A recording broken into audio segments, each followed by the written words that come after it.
ஓம் முருகா போற்றி, கந்தா போற்றி, கடம்பா போற்றி, கதிர்வேலா போற்றி, அறுபடை வீடு கொண்ட முருகா போற்றி. என் செல்ல பிள்ளைகளே, இதை கேட்ட 60 நிமிடத்தில் உனக்கு சுக்கிர திசைதான். நல்ல செய்தி ஒன்று நிச்சயமாக உன்னை தேடி வரும். இது திருச்செந்தூர் முருகன் வாக்கு.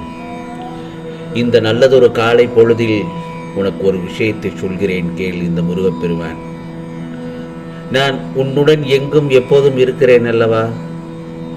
எந்த ஆபத்திலிருந்தும் நீ காப்பாற்றப்படுகிறாய். அதில் ஒரு சின்ன சந்தேகமும் வேண்டாம். வயதுக்கு மீறிய சோதனையை அனுபவிக்கிறேன் என்று மட்டும் நினைக்காதே. உன் முருகப்பெருமான் உன்னை நல்லபடியாக வாழ வைக்க போராடி கொண்டிருக்கிறேன். காலங்களும் நேரங்களும் தான் பதில் சொல்லும் என்று உனக்கு அடிக்கடி கூறுவதன் காரணம் என்ன தெரியுமா? உனது பொறுமையும் நம்பிக்கையும் சகிப்புத்தன்மையும் நிலைத்து நிம்மதியான வாழ்வை உருவாக்குவதற்காகத்தான். அதற்காகத்தான் என்றும் என் அரவணைப்பில் வளர்ந்து வாழ்ந்து கொண்டிருக்கிறாய். நீ உன்னுடைய துன்பமான காலங்களை கூட புன்னகையுடன், தளராத நம்பிக்கையுடன் எதிர்கொண்டு வா. உன்னுடைய தடைகள் அனைத்தும் வெற்றி படிகளாக மாறும். என் செல்லப்பிள்ளையே, இதை நீ பின்பற்றுவது சற்று கடினமான செயல்தான். இருந்தாலும் அதை முயற்சி செய்துதான் பாரேன். உனது துயரங்கள் அனைத்தும் காணாமல் போகும் நொடியில். நாம் சந்தோஷமாக இல்லாவிட்டாலும் பரவாயில்லை, நாம் அன்பு செலுத்தும் உறவு சந்தோஷமாக இருக்க வேண்டும் என்ற உறவுதான் உன் வாழ்நாளின் பொக்கிஷம். ஆகவே வாழ்க்கையில் தோற்றவர்கள் 2 பேர்தான். ஒருவர் யார் பேச்சையும் கேட்காதவர், மற்றவர் எல்லோருடைய பேச்சையும் கேட்பவர். ஆகவே நமக்குள் உள்ள உயிரே நமக்கு சொந்தம் இல்லாத பொழுது இடையில் வரும் உறவுகள் நிலைப்பது என்பது முட்டாள்தனம் தானே. வாழ்வில் எல்லா பயணங்களும் சுகமாய் முடிவதில்லை. வழி தவறி போகும் சில பயணங்கள் தான் வாழ்க்கையை கற்றுக் கொடுக்கிறது. பிறரை பற்றி அறிந்து கொள்ளவும் வேண்டாம், உன்னை பற்றி பிறருடன் பகிர்ந்து கொள்ளவும் வேண்டாம். ஏனென்றால் இரண்டுமே உன் நிம்மதியை கெடுத்துவிடும் என்று மட்டும் மறந்து விடாதே. நாம் எவ்வளவு நன்மைகள் செய்திருந்தாலும் இறுதியில் இந்த சுயநலம் மிக்க இந்த உலகம் உன்னை பார்த்து கேட்கும் ஒரே ஒரு கேள்வி என்ன தெரியுமா? நீ எனக்காக என்ன செய்தாய் என்று இலகுவாக கேட்டு விடுவார்கள். அதே நேரத்தில் கூட்டத்தில் நிற்பது எளிது, தனியாக நிற்கத்தான் தைரியம் வேண்டும். ஆகவே ஒருவரை பற்றி மற்றவரிடம் பேசுவதை விட அவரை பற்றி அவரிடமே மனம் விட்டு பேசி உனது பல பிரச்சனைகள் அன்றே தீர்ந்துவிடும். ஏனென்றால் வாழ்க்கை குறியது என் செல்லமே. அதை சிறப்பாகவும் மகிழ்ச்சியாகவும் வாழ கற்றுக்கொள். அதே நேரத்தில் கோபம் தேவையற்றது. இதை இந்த முருகப்பெருமான் பல முறை உன்னிடம் சொல்லியிருக்கிறேன், கோபம் தேவையற்றது என்று. அதை முதலில் தூக்கி எறி. பயம் அதைவிட மோசமானது. அதனை தைரியமாக எதிர்கொள்ள கற்றுக்கொள். அடுத்ததாக நினைவுகள் என்றும் இனிமையானவை. அதை ரசிக்க கற்றுக்கொள். ஆகவே ஆரம்பத்தில் காட்டப்படும் அன்பு, பாசம் எல்லாம் கடைசி வரை வரும் என்று நம்பினால் இந்த உலகில் மிகப்பெரிய முட்டாள்தனம் வேறு எதுவும் இல்லை. அடுத்தவர் மீது பழி போடுவது மிகவும் சுலபம். ஆனால் அதே பழியை நீ சுமக்கும் போதுதான் அடுத்தவரின் வழி என்ன என்று உனக்கு தெரியும். இந்த உலகத்தில் பொய்யை சொல்லி 1000 உறவுகளை தக்க வைப்பதை விட உண்மையை சொல்லி தனிமரமாக இருப்பதே மேல் அல்லவா? மனசாட்சி மட்டும் கடைசி வரை நம்மிடமே இருக்கும். பேசுவது ஒரு திறமை, பேசாமல் இருப்பது பெரிய திறமை. மற்றவர்களுக்காக விட்டு கொடுத்து போவதும் அனுசரித்து செல்வதும் தவறில்லை. ஆனால் இதையே வாடிக்கையாக்கி கொள்ள வேண்டாம் என்றுதான் உன்னிடம் நான் எச்சரிக்கிறேன். என் செல்ல பிள்ளையே, அமைதியாக இருப்பது மிக மிக கடினமான விஷயம்தான். ஆனால் அப்படி இருக்க பழகிவிட்டால் நிம்மதி உன்னை இலகுவாக தேடி வரும். உன் எண்ணமும் செயலும் நேர்மையாக இருந்தால் நீ வைக்கும் குறி யார் தடுத்தாலும் தப்பாது. ஏனென்றால் காலத்திற்கு பேசும் சக்தி கிடையாது. ஆனால் காலம் அனைத்திற்கும் நிச்சயமாக பதில் சொல்லும்.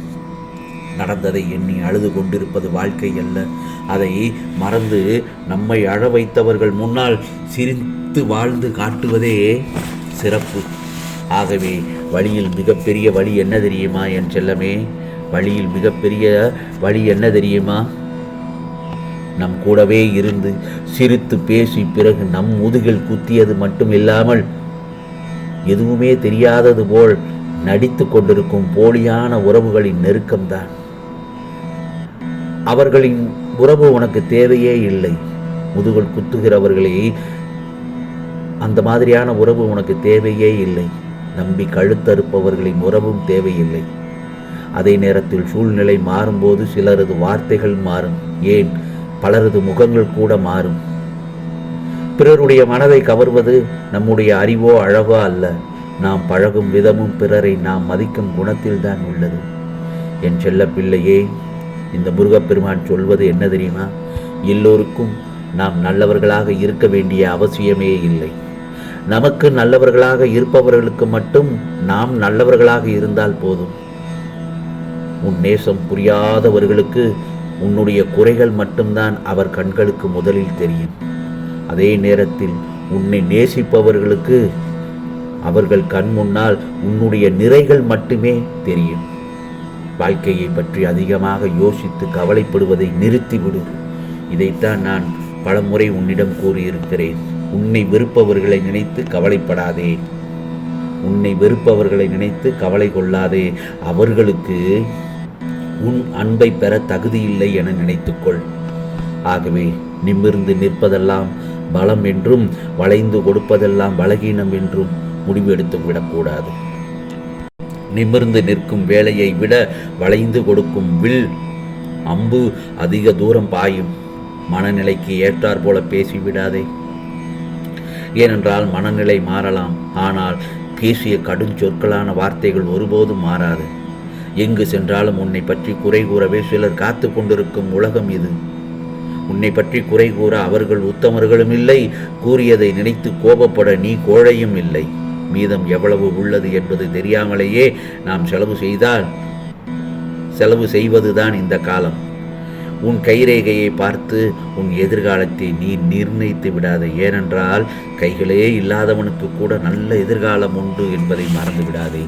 ஆம் செல்லமே, இந்த முருகப்பெருமான் சொல்வது என்ன தெரியுமா? நான் இந்த சொற்களை கேட்ட, இந்த பதிவை கேட்ட 60 நிமிடத்தில் உனக்கான சுக்கிர திசைதான் என்று சொன்னேன் அல்லவா? நான் அதை சொல்வதை மனதார ஏற்றுக்கொள். வயதிற்கு ஏற்ற மகிழ்ச்சியை கேட்டால் வயதுக்கு மீறிய அனுபவத்தை தந்து செல்கிறார் கடவுள் என்று கலக்கம் கொள்ளாதே. உனது கஷ்டகாலங்கள் அனைத்தும் இன்றோடு முடியப் போகின்றது. ஆம், நான் உன்னோடு வந்துவிட்டேன் அல்லவா? உனது துன்பங்கள் யாவும் சுகங்களாக மாறும் நேரம் வந்துவிட்டது. நான் அதை நிச்சயமாக மாற்றியமைப்பேன். வாழ்க்கையில் நம்மை விட சிலர் சிறப்பாக வாழலாம், ஆனால் நம் வாழ்க்கையை நம்மை விட யாராலும் சிறப்பாக வாழ்ந்துவிட முடியாது. நான் சொல்வதெல்லாம் சரிதானே? ஏனென்றால் இது திருச்செந்தூரின் முருகனின் அருள் வாக்கு. நிச்சயமாக உனக்கானது எல்லாம் நல்லது நடக்கும். ஆம் செல்லமே. ஓம் சரவண பவ. ஓம் சரவண பவ. ஓம் சரவண பவ.